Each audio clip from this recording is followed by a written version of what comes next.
নমস্কার। Lazy known Bengali audio story চ্যানেলে আপনারা ধারাবাহিকভাবে শুনছেন রিজুদার শিকারের গল্প, ঝিঙ্গা ঝিরিয়ার মানুষ খেগো। আজ শুনবেন দ্বিতীয় পর্ব। আরও কতক্ষণ কেটে গেল কে জানে। রাত তখন 9টা কি 10টা হবে। জলের দিকে চেয়ে আছি আমি। রিজুদা আমাকে ভার দিয়েছে, বাঘ যদি ফিরে যাবার পথ ধরেই গুহার দিকে আসে এবং জলও যদি খায়, তবে যখন সে আসবে তখনই তাকে ধরকে দিতে হবে। তাই আমার এলাকাতেই আমি জোর নজরদারি চালাচ্ছি। এখন যদি বাঘ আসে তবে তাকে আর মানুষ খেতে হবে না। গর্ব করে বলছি না, কিন্তু এই রাইফেলের একটিও গুলি আজ অবধি ফাঁস খাইনি আমি। বাঘ আজ এলে আর তার নিস্তার নেই।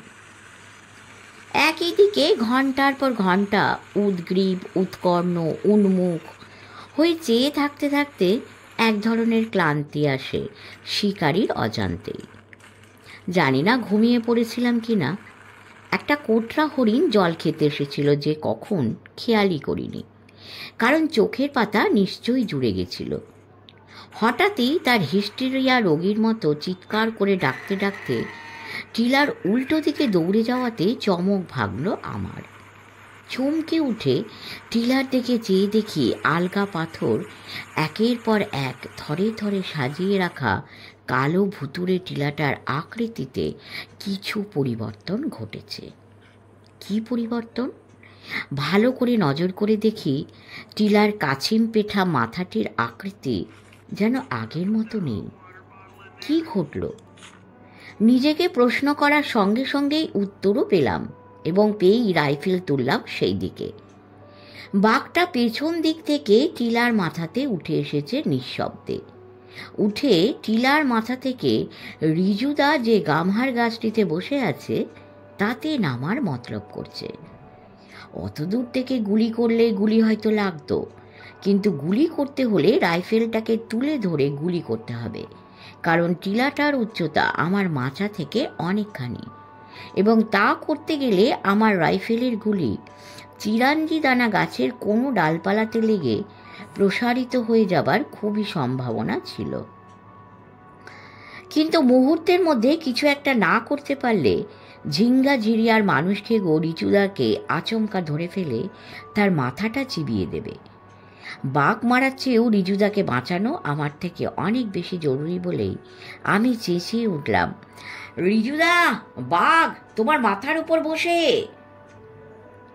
আমার গলা শোনার সঙ্গে সঙ্গে একটা চাপা বিরক্তির ওয়াও আওয়াজ তুলে বাঘ মুহূর্তের মধ্যে টিলার ওপাশে অদৃশ্য হয়ে গেল। আমি ভেবেছিলাম রিজুদা বলবে, থ্যাংক ইউ রুদ্র, আজ তোর জন্যই জীবন পেলাম আমি। কিন্তু না বলে রিজুদা প্রচণ্ড এক ধমক দিল আমাকে। বলল, ইডিয়েট। আমি থ হয়ে গেলাম। ঠাকুমা যে বাক্যটি প্রায়ই বলেন সেই বাক্যটি মনে পড়ে গেল আমার, যার জন্য করি চুরি সেই বলে চোর।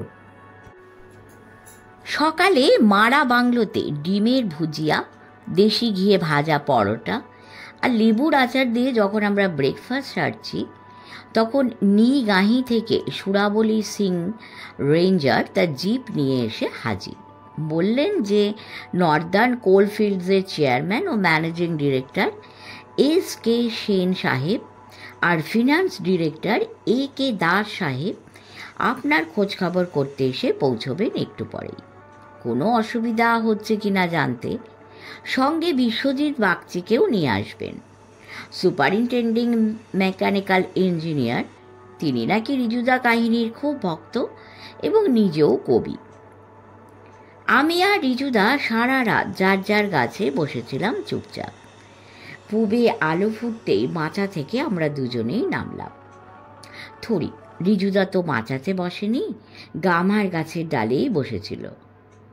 সুখমন্তীকে সেখানেই ফেলে আমরা কিছুটা এগোতেই দেখি সুখমন্তীর বাবা ও স্বামী এবং মারা গ্রামের বেশ কয়েকজন লোক হাতে টাঙ্গি, গাদা বন্দুক, তীর ধনুক ইত্যাদি নিয়ে দল বেঁধে এদিকেই আসছে। রাতে কোনো গুলির শব্দ না শুনতে পেয়ে ওরা বুঝতেই পেরেছিল যে বাঘ মরেনি। তবে বুঝতে পারেনি যে শিকারীরা বেঁচে আছে কিনা। তেমন মনে করার পেছনে যুক্তিও ছিল, কারণ বাঘ তো শিকারী খেকো হিসেবে খুবই নাম কিনেছে। ঝিঙ্গাঝিরি আর মানুষ খেকো চুপিসারে 2 শিকারীকে খেয়ে সাফ করে দিয়ে থাকলেও তো অত দূরের গায়ে বসে তার শব্দ শোনা যেত না। তাছাড়া কম বয়সী আমার চেহারা গ্রামবাসীদের বিশেষ যে ভালো লাগেনি তা প্রথমেই আমি বুঝেছিলাম। ওদের মুখের ভাব দেখে মনে হচ্ছিল যেন বলতে চাইছে, হাতি ঘোড়া গেল তল, মশা বলে কত জল। নেহাত রিজুদার ল্যাংবোট হয়ে এসেছি বলেই আমাকে ওরা মেনে নিয়েছিল। ওরা সকলে আমাদের মুখোমুখি আসতেই রিজুদা বলল, সুখমন্তী যেমন ছিল তেমনই আছে, তোমরা ওকে কবর দিতে পারো। ওকে আর আমাদের দরকার নেই, বাঘ ওকে আর ছোঁয়নি। ওরা সঙ্গে করে একটা ছোট খাটিয়া এবং নীল রঙা মোটা একটা খদ্দরে চাদর নিয়ে এসেছিল। সুখমন্তীর বড় যা যে সেও এসেছিল ভাসুরের সঙ্গে। গতকাল তাকে খুবই কাঁদতে দেখেছিলাম, আজ কিছুটা সামলেছে। ওর যা সুখমন্তীর কাছে গিয়ে তার শরীর চাদরে ঢেকে তারপরে চৌপায়ে তুলে নিয়ে আসবে। পুরুষদের নগ্না সুখমন্তীর কাছে যেতে লজ্জাও করত খুবই। আমার তো মনে হয়েছিল এই বুঝি সুখমন্তী চোখ খুলে আমাকে দেখতে পেয়েই লজ্জাতে ধরফর করে উঠে বসবে। কথায় বলে না, লজ্জা যায় না মূলেও। ওরা তারপর রাম নাম সত্য হ্যায়, রাম রাম সত্য হ্যায় ধ্বনি দিতে দিতে সুখমন্তীকে নিয়ে গিয়ে কবর দেবে ওদের কবরভূমিতে। ওরা আমাদের পেছনে ফেলে টিলাটার দিকে এগিয়ে গেলে রিজুদা আমাকে বলেছিল, আজই আমরা কলকাতাতে ফিরে যেতে পারতাম যদি তুই অমন কেলোটা না করতিস। আমি বললাম, আমি জানবো কি করে? কি জানবি? রিজুদা বিরক্তির সঙ্গে বলল। তারপর বলল, তুই কি আমার সঙ্গে জঙ্গলে এই প্রথমবার এলি? তুই কোন আক্কেলে ভাবলি যে বাঘ টিলার উপরে উঠে এসেছে আর আমি তা জানতেই পারিনি? তারপরে পাইপটাতে ভালো করে আগুন ধরিয়ে বলল, তোকে বলিনি আগে, কারণ বলার কোনো প্রয়োজন ছিল না। আমি যে টিলাটার গায়ের সঙ্গে প্রায় লেগে থাকা গামহার গাছটাতে বসেছিলাম তা তো ওই জন্যই। গাছটাকে দেখেই আমার মনে হয়েছিল গরমের সন্ধেতে নানা পশু পাখি সরীসৃপের ভিড় ঠেলে ঝিঙ্গাঝিরি আর বাঘ ওদিক দিয়ে হয়তো গুহাতে আসবে না, উল্টো দিক দিয়েই আসবে, এবং এলে এই কাচিম পেঠা টিলাটার মসৃণ মাথা থেকে প্রায় 40 ফিট লাফিয়ে নামাচ্ছে গামহার গাছের মোটা ডাল বেয়ে নেমে আসাটাই ওর পক্ষে সুবিধের হবে। কেন মনে হয়েছিল জানি না, কিন্তু হয়েছিল। আমার এরকম মনে হয়, সময় সময়ে মনে হয় ভেতর থেকে কেউ মনে করিয়ে দেয়। তারপর বলল, বাঘটা টিলার মাথাতে এসে প্রথমে গুঁড়ি মেরে বসেছিল অনেকক্ষণ, সমস্ত পরিবেশ প্রতিবেশ ভালো করে নিরীক্ষণের জন্য। তখনই তাকে মারতে পারতাম, কিন্তু একটা গাছের ডালের আড়ালে ছিল তার গলা, ঘাড় এবং বুক। অত কাছ থেকে ওই রকম বড় ও কুখ্যাত বাঘকে তো জায়গাতে গুলি করা যেত না। এক গুলিতেই তাকে ধরাশায়ী না করতে পারলে সে আমাকে ছ্যাদরা ভ্যাদরা করে দিত। তাই অপেক্ষা করছিলাম কখন সে উঠে দাঁড়িয়ে 2 পা এগিয়ে এসে গামহার গাছে পা রাখবে। উঠে দাঁড়াবার সঙ্গে সঙ্গেই তাকে আমি স্মুথ ব্যারেলের আলফা ম্যাক্সের 3.25 ইঞ্চি এলজি দিয়ে ঘাড়ে মারতাম, আর মারলেই সে টিলার মাথাতেই থিতু হয়ে যেত। কিন্তু কি আর করব? আমি চুপ করে রইলাম।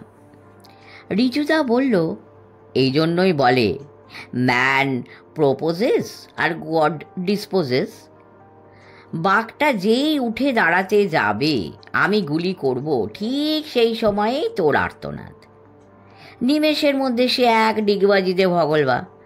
ওই ডিগবাজির উপরেই যে গুলি করতে পারতাম না তা নয়, করলে হয়তো গুলি লাগতও তার শরীরে, কিন্তু শরীরের যেসব জায়গাতে লাগাতে চাইছিলাম সেই সব জায়গাতে লাগতো না। হয়তো পেটে বা পেছনের পায়ে লাগতো। সেই ঝুঁকি এই বাঘের বেলা নেওয়া যেত না। তারপর প্যারাডক্সটাকে ডান কাঁধ থেকে বাঁ কাঁধে কাঁধ বদল করে বলল, এই বাঘের জন্য যদি আহত করে তাকে ছেড়ে দিতাম, জবাবদিহি আমাকে যেমন করতে হতো তেমনই করতে হতো ডিস্ট্রিক্ট ম্যাজিস্ট্রেট অনুপ কুমারকে। বনমন্ত্রীকেও মধ্যপ্রদেশের বিধানসভায় কৈফিয়ত দিতে হতো। আমি অবাক হয়ে বললাম, বিধানসভায়? হ্যাঁ, ঝিঙ্গাঝিরিয়ার মানুষ খেকোর প্রসঙ্গ এমনিতেই মধ্যপ্রদেশের বিধানসভায় প্রায় দৈনিকই উঠছে গত কয়েক মাস হলো। এই বাঘের জন্যে নর্দার্ন কোলফিল্ডসের কোনো ওপেন কাস্ট মাইনের কাজ পর্যন্ত বন্ধ হয়ে যেতে পারে। বাঘ যদি এই অঞ্চল ছেড়ে সেদিকে দয়া করে একটু এগিয়ে যায় তাহলেই চিত্তির। তাই নর্দার্ন কোলফিল্ডসের কর্তাদেরও মাথা ব্যথা শুরু হয়েছে। মানে prevention is better than cure, বুঝলি না? তারপর বলল, বাঘ মারা তো বেআইনি 72 সাল থেকেই। প্রথমত এ বাঘ মানুষ খেকো হয়েছে এবং এত মানুষ খেয়েছে বলে, এবং দ্বিতীয়ত এর দেখা পাওয়াই অতি দুরূহ বলে বন বিভাগও ট্রাঙ্কুলাইজার গান ব্যবহার করে বা অন্য উপায় একে কবজা করতে পারেনি এতদিনেই। তাই না মানুষ খেকো ঘোষণা করিয়ে আমাকে তলব দিয়েছেন? এই বাঘ আর অন্য কোনো মানুষকে মারার আগেই একে মারতে না পারলে এই প্রথমবার আমি বেইজ্জত হব। এতদিনের সুনাম সব জলে যাবে। একদিকে আমি 4 দিনের বেশি থাকতে পারবো না। সাহারা এয়ারওয়েজের একটা ফ্লাইট আছে বেনারস কলকাতা, হপিং ফ্লাইট যদিও। সিঙ্গারৌলি থেকে বেনারস গাড়িতে গিয়ে সেখান থেকে শুক্রবার ফ্লাইট ধরে কলকাতা ফিরতেই হবে, কারণ শনিবার সকালে দিল্লি যেতেই হবে। আমি অপরাধীর মতো বললাম, সরি রিজুদা, আমার জন্যই মানুষ খেকোটাকে তুমি মারতে পারলে না। রিজুদা বলল, ঠিক আছে, তবে তুই কি করে ভাবলি যে আমি ঘুমিয়ে পড়েছি বা বাঘকে দেখতেই পাইনি? যে শিকারী মানুষ খেকো বাঘ মারতে এসে বাঘে মারা মানুষের কিলের ওপরে বসে ঘুমিয়ে পড়ে, তার অবশ্যই বাঘের পেটে যাওয়া উচিত। ব্রেকফাস্ট খাওয়া হয়ে যেতেই রিজুদা বাংলোর বারান্দার কাঠের টেবিলের উপরে একটা ফুলস্কেপ কাগজের শিট বিছিয়ে সুরাবলী সিং রেঞ্জার, শম্ভুপ্রসাদ ত্রিপাঠী এবং ভাইয়ালাল শর্মা 2 ডেপুটি রেঞ্জারের সঙ্গে বসে একটা ম্যাপ এঁকে ফেলল। আগে এই সমস্ত এলাকায় নাকি রেওয়া করদ রাজ্যের অন্তর্গত ছিল। খুব উঁচু উঁচু অতি দুর্গম ঘন জঙ্গলাবৃত পাহাড়, গভীর সব ভয়াবহ খাত ও উপত্যকা, পানীয় জলের সাংঘাতিক অভাব, ভয়াবহ সব বন্য প্রাণীর ম্যালেরিয়া, কালাজ্বর এবং নানা রকম অসুখের আগার এইসব ব্যারান অঞ্চলকেই রেওয়ার রাজা ওপেন এয়ার জেল হিসেবে ব্যবহার করতেন। যেসব প্রজা এবং শত্রুকে এই অঞ্চলে নির্বাসন দিতেন তারা কেউ কেউ পাগল হয়ে যেত, কেউ কেউ জানোয়ারের জীবনযাপন করত, তবে অধিকাংশই তাদের জ্বালা জুড়ত এই নির্বাসনে মরে গিয়ে। তাই এই অঞ্চলের ভয়াবহতার সঙ্গে এরা পরিচিত ছিল বহুদিন থেকেই। বড় বড় বাঘ, ভাল্লুক, বাইসন, বুনোমোষ, সম্বার, নানা রকম বিষাক্ত সাপে ভরা ছিল এই সব বন। তবে আশ্চর্যের কথা, হাতি ছিল না। বিহার, উত্তরপ্রদেশ, পশ্চিমবঙ্গ, আসাম ইত্যাদি সব জায়গার বনেই হাতি আছে, কিন্তু মধ্যপ্রদেশে বিন্ধ্য, সাতপুরা এবং মায়েকাল পর্বতশ্রেণী থাকা সত্ত্বেও হাতি যে কেন নেই এটা ভেবে অবাক লাগে আমার। হাতি কেন নেই এই সদুত্তর কারো কাছে পায়নি, এমনকি আমার জঙ্গলের এনসাইক্লোপিডিয়া রিজুদার কাছেও নয়। এই বন থেকেই রেওয়া রাজা সাদা বাঘ বা অ্যালবিনো বাঘ ধরে নিয়ে গিয়ে নিজের রাজধানী রেওয়াতে সাদা বাঘের বংশবৃদ্ধি করেছিলেন। ওদের সকলের কাছে শুনে যা বোঝা গেল সেই মতো রিজুদাও আঁকল ম্যাপটা। সব শুদ্ধ 50 বর্গমাইল এলাকাতে বাঘটার ক্রিয়াকাণ্ড আপাতত সীমিত আছে। কাচের নদী, লাওয়া নালা, গাড্ডা নালা, ভূতালি নালা, রাবণমারা গুম্ফা, ঝিঙ্গাঝিরিয়া নালা, পাতঝড়, রাজমিলন, বিন্দুলের পথে, মেয়ার নদী এবং বিন্দুল, এই হলো বাঘের বিট। এই অঞ্চলেরই সব ছোট ছোট গ্রাম থেকে অনবরত মানুষ নিচ্ছে বাঘটা। রিজুদা ওদের সকলকে জিজ্ঞেস করলো বাঘটাকে কেউ নিজে চোখে দেখেছেন কিনা, আর সে মানুষকে কেউ হলো কেন সে সম্বন্ধে কিছু জানেন কিনা। ভাইয়ালাল বললেন, মাছবান্ধা নালার পাশে একটা 10-12 বছরের কিওট ছেলে বাঘটাকে দেখেছিল। সে যখন শেষ বিকেলে তার দিদিকে ধরে। বসন্ত শেষে ওর দিদি মাছবান্ধা নালাতে পোলো দিয়ে মাছ ধরছিল, আর ও আওলা গাছে উঠে তখন আমলকি পাড়ছিল। ছেলেটি বলেছিল যে বাঘটি চলার সময়ে গোঙানির মতো শব্দ করে, আর তার সামনের বাঁ পায়ে একটা চোট আছে, খুঁড়িয়ে হাঁটে। কেওটটা কি ব্যাপার আমি জিজ্ঞেস করলাম। রিজুদা বলল, ইন্টারাপ্ট করিস না, কেওট মানে জেলে। সুরাবলি সিং রেঞ্জার বললেন, বাঘটার পায়ে যদি চোট থাকেও বাঘটাকে কিন্তু এই অঞ্চলের কোনো শিকারী আহত করেনি। বেড়ানিও চোট পেয়ে হয়তো সেই চোটেরই পর পালিয়ে এই দিকে চলে আসে। প্রথম দিকে নাকি মাছ ধরে খেত, তারপর হঠাৎই কোনো মানুষ ওই ছেলেটির দিদিরই মতো মেরে ফেলে এবং খেয়ে বুঝতে পারে যে মানুষ মারা সবচেয়ে সোজা। তারপর থেকে শুধু মানুষ মেরেই চলেছে। যত মানুষ সে মেরেছে তার মধ্যে 90 মেয়ে। কেন যে তা সেই জানে। ভাইয়ালাল শর্মা বললেন যে বাঘটা হুজরু পাহাড়ের একটা গুহাতে থাকে। যদি কোনো শিকারি দিনমানে সাহস করে তার ডেরায় গিয়ে তার সঙ্গে টক্কর দিতে পারে তাহলে নির্ঘাত সে মারা পড়বে। অন্যভাবে তাকে মারা ভারী মুশকিল। মানুষের মৃতদেহের মরির উপরে যদি শিকারি বসে থাকে তবে এই বাঘ মরির প্রতি কোনো উৎসুক না দেখিয়ে শিকারিকেই ধরার চেষ্টা করে। 3 জন শিকারিকে তো সে ধরেওছে। এইরকম সাংঘাতিক দুঃসাহসী মানুষকে বাঘের কথা বাপদাদাদের মুখেও কখনো শুনিনি। সারা জীবন তো আমার বাপদাদা জঙ্গলেই কাটল। আমি ভাবছিলাম গত রাতে 4র্থ শিকারিকে ধরার চেষ্টা করেছিল। একজন শিকারিকে তো খেয়েইছে, অন্যদের মাথাগুলো। আমরা যেমন করে পাহাড়ের মাছের মাথা চিবাই তেমন করে চিবিয়ে ফেলে দিয়ে গেছে। ওর এই দুঃসাহসের জন্যই স্থানীয় শিকারীরা একে একে রণভঙ্গ দিয়েছেন সকলেই। যদিও 25,000 টাকা পুরস্কার ঘোষণা করেছে মধ্যপ্রদেশ সরকার এই বাঘ মারার জন্য। রিজুদা শুধল, যদি হুজরু নাকি পাহাড় তার এই বাস তার ওই পাহাড়ে, সে গুহাও যদি সকলে চেনো, তবে একদিন সকলে মিলে ছুলয়া করে তাকে মারবার চেষ্টা কেন করনি? সুরাবলি সিং বললেন, ওই গুহার পেছনেও অন্য একটা মুখ আছে। এই তো হোলির কদিন আগেই 10 গায়ের মানুষ মিলে 14টা 2 ও 5টা 1 গাদা বন্দুক নিয়ে ছুলুয়া করা হয়েছিল। 250 মানুষ সামিল হয়েছিল সেই ছুলুয়াতে।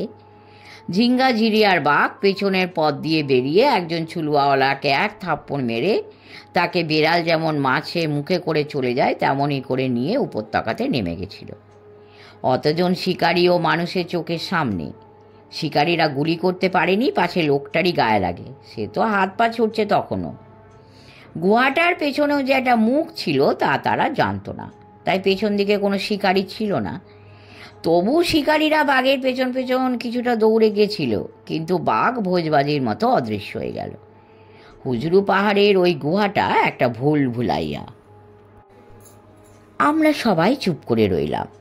বেড়ানের দুষ্টু আত্মা বা হুজরু পাহাড়ের ভুলাইয়ার কথা কলকাতায় বসে শুনলে আমরা হয়তো হাসতাম, হয়তো কেন নিশ্চয়ই হাসতাম।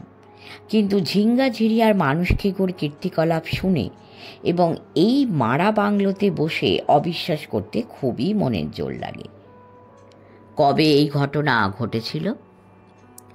রিজুদা কিছুক্ষণ পরে জিজ্ঞেস করল। বললাম না, হোলির কিছুদিন আগেই। ইতোয়ার ছিল সেদিন। ভাইয়ালাল বললেন রিজুদার প্রশ্নের উত্তরে, ফাল্গুন মাসের মাঝামাঝি হবে। সে তো অনেক দিনের কথা। তারপরে এই 2-2.5 মাসে কোনো শিকারী আর ওই বাঘকে মারার চেষ্টা করেননি? রিজুদা বলল অবাক হয়ে। কেন, করেছিলেন তো। তারপরেই তো গড়বির খাদানে জিএমের একমাত্র দামাদ রেণুকুর থেকে এলেন বাঘ মারবার জন্য। আমেরিকা ফেরত ইঞ্জিনিয়ার, বয়স কম, উৎসাহ বেশি, 2 লাখ টাকা দামের রাইফেল নিয়ে এলেন। ভাইয়ালাল বললেন, অভিজ্ঞতা কম কিন্তু বাহাদুরি একটু বেশি ছিল। ভেবেছিলেন হয়তো রাইফেলের দাম শুনেই বাঘ ঘাবড়ে যাবে।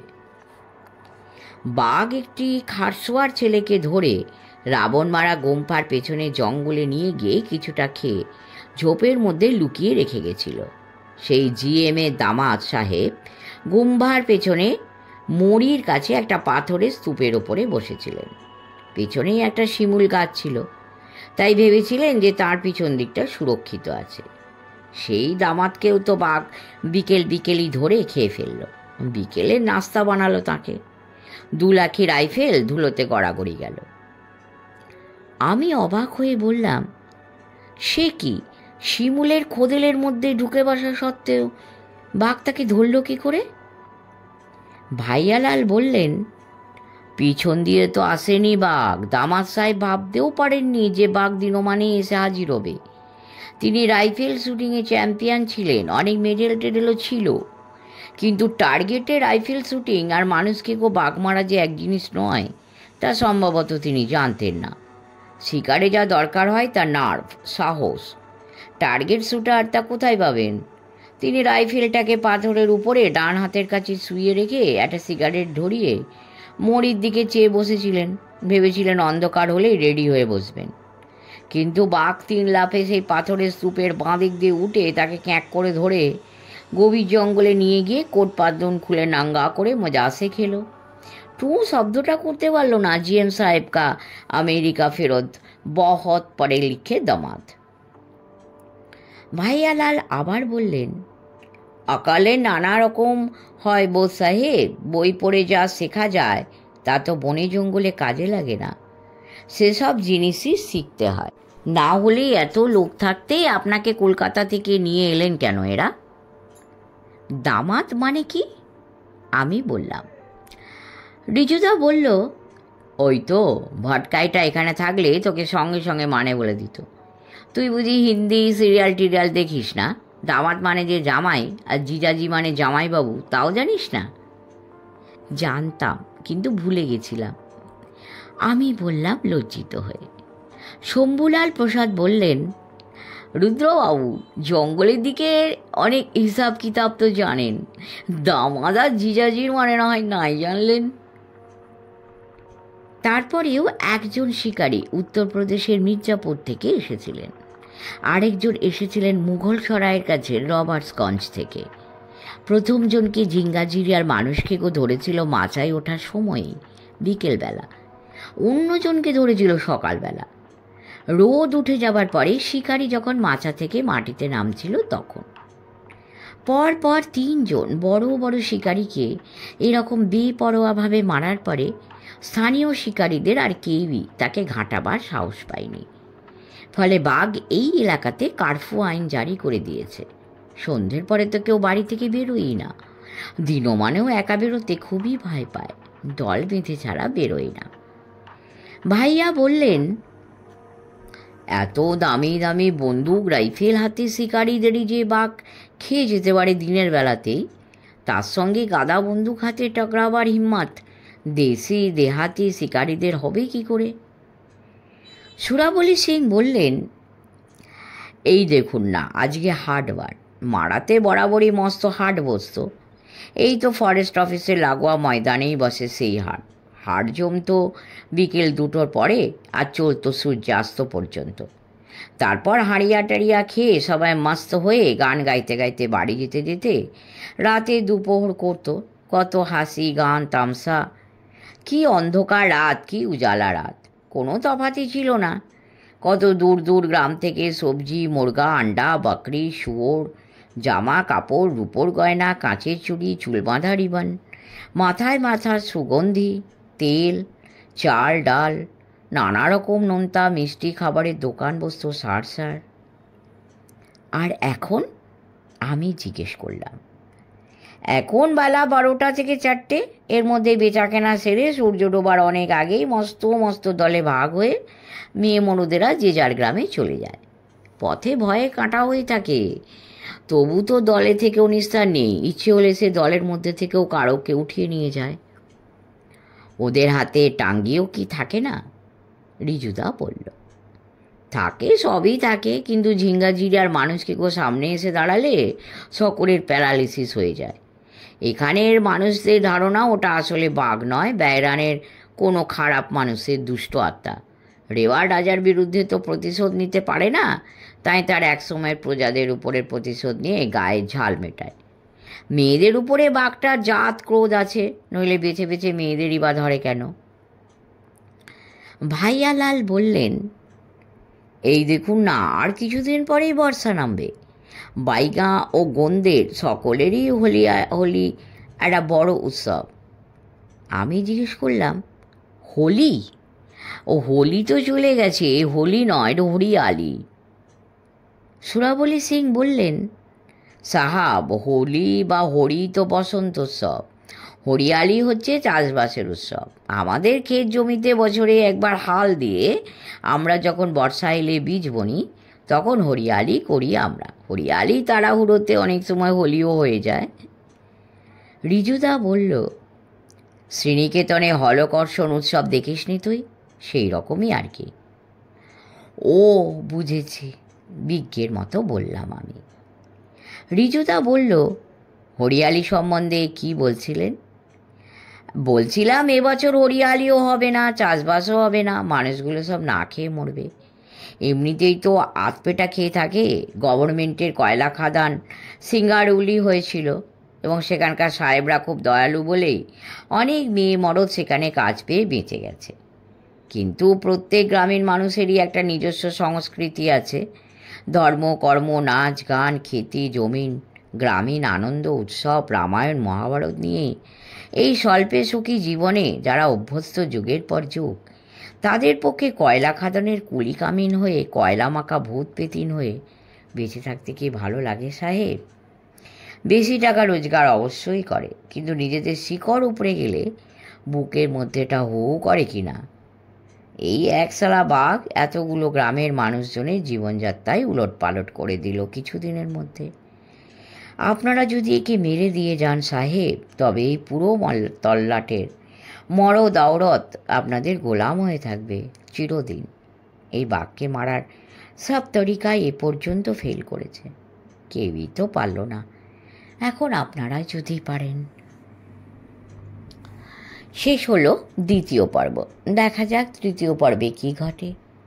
কমেন্ট করে আমাদের পাশে থাকবেন, সাবস্ক্রাইব করবেন, লাইক করবেন, এবং পরম করুণাময়ের কৃপায় সকলে খুব খুব ভালো থাকবেন। নমস্কার।